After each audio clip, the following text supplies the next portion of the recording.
What's up, everybody? It's Alex from Heavy New York. Webster Hall is officially back after 2 long years, and we are returned with Toothgrinder. What's Thank going you so on, much, man? Thanks for having me. Always great to talk to you, man. Of course. Yep. The last time we spoke, it was towards the ending cycle of Phantom Amour. Yep.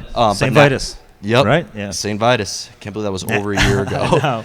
But now your brand new record, I Am, is scheduled to come out later this year. Yep. Do you just want to give a rundown on how the making of this record was, the recording, and all that fun stuff? Yeah, it was cool. It was we wrote a lot of the songs outside the studio, at our practice space in Asbury.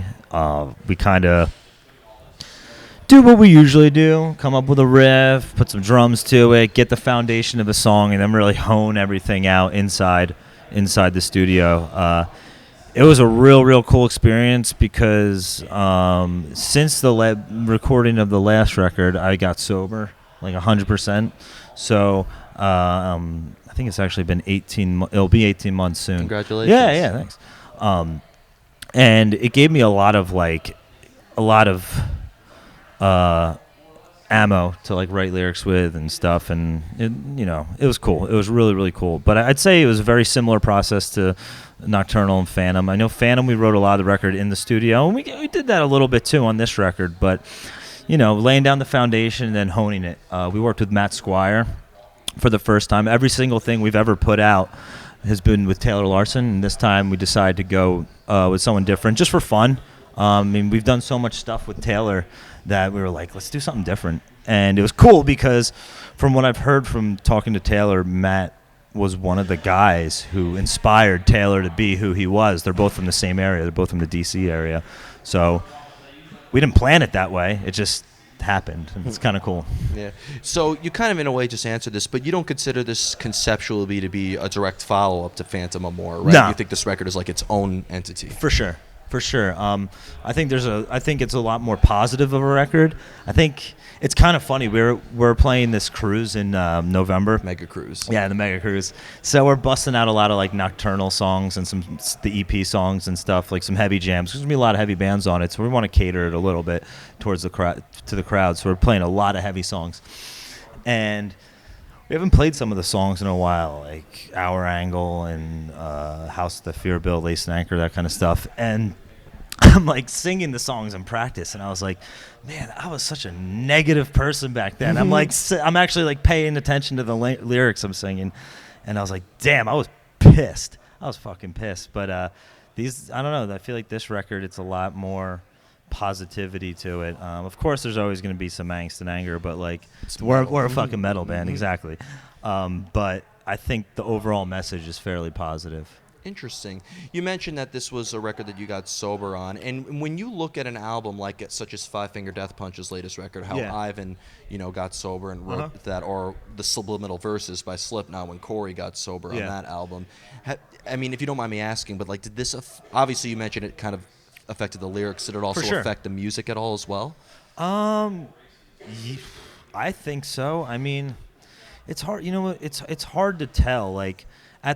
There's so much that goes into a record, and all 5 of us put in an equal amount of effort. So it's not like there's one songwriter as far as the guitar parts or the drum parts. Everybody's kind of just putting in their interpretation of the song. I'd like to say yes, but it's so what's happening in the moment. A lot of my stuff, especially the vocal melodies and lyrics, are so stream of consciousness. It's just what I'm thinking at that moment. I try not to overthink lyrics. I think right when I write them that day, I'll etch a few things out, or if someone doesn't like a word, we'll change words. But that's just how it is. It's really what I'm thinking at that exact moment. And from what I can remember when we were in the studio, because I wrote a lot of the lyrics while we were in the studio,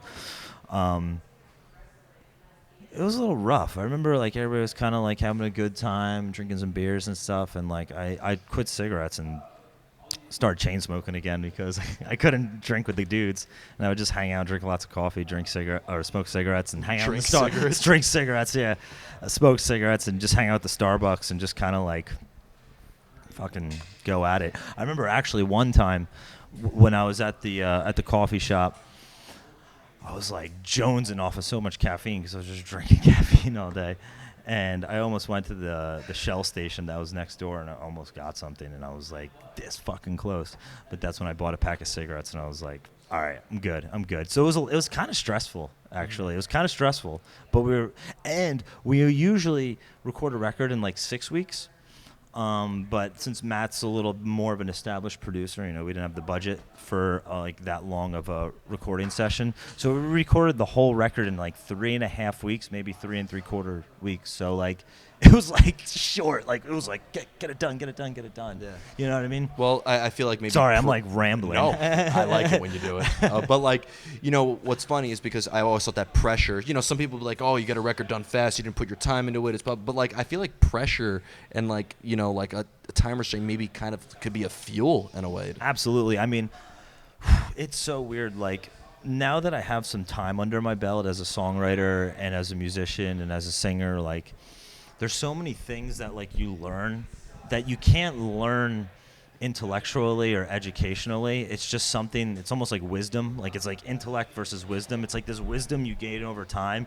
And I feel like I finally got it where it's like I don't know how to like put a number to it or put a finger on it, but I know when a song has seen enough, like where I'm like, I gotta just stop tweaking with this. It's good as it is, and like that first take or that first like idea was good, and now you're just ruining it by putting a bunch of shit on it and trying to make it better and better and better. And then like there's so many times when I record vocals, I'll record like it 100 times. Like when we're demoing, I'll record something 100 times, and I always go back to the first or second take. Mm-hmm. You know what I mean?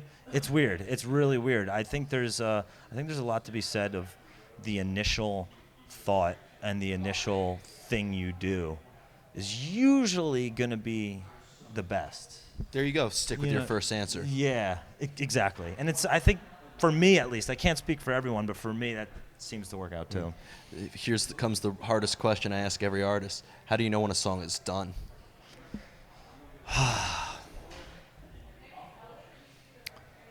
Sometimes you don't. Honestly, sometimes you don't. There's times, I'll put it this way.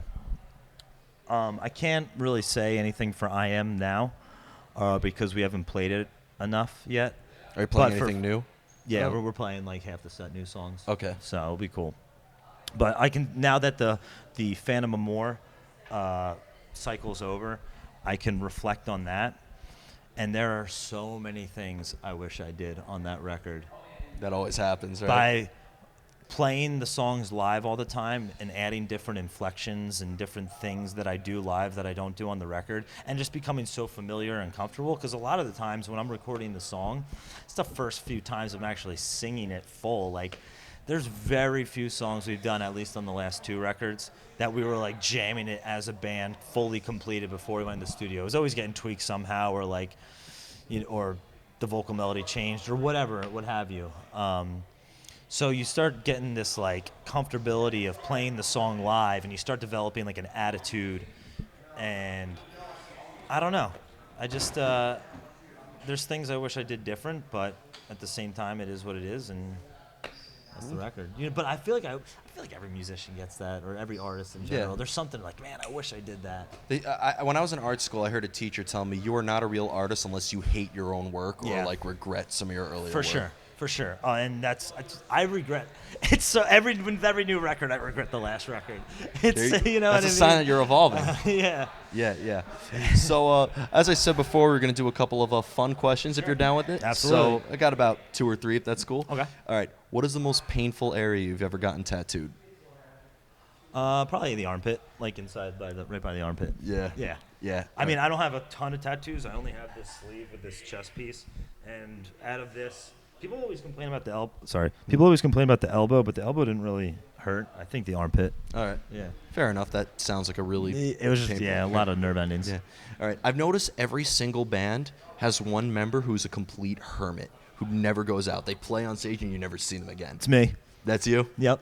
Really? Yeah. I saw you a couple times at the Bullet for My Valentine. Oh, for sure. Yeah, after you played. Yep. No, I've gotten a lot better. When I was drinking and doing other stuff, like, I was kind of explaining this in like a meeting the other day. I was like, I would, before the stage, before I went on stage, I'd find the shittiest bar next to the venue. I'd have my routine, go on stage, and then leave. And it took me a while, man. Like, even when I'm sober, sometimes I'll catch myself, like, not wanting to go to the merch table or not wanting to hang out. And it's nothing personal to anyone. It's just I have a lot of anxiety and a lot of social anxiety. I've had it for years. And it's taken me a while to get over, but I think this whole journey of, like, being a more positive person and going through sobriety, I've gotten over that kind of stuff. I think with your music, you learn to use what you have as your armor instead of your anchor. Exactly. Yeah. Exactly. You know, it's weird because, like, I was always for the longest time, so afraid to, like, be my true self and, like, have people know, like, who I really am. But I always told the truth in my songs. And I was like, people are reading your lyrics all the time. Like, they know who you are. They know you're fucking crazy.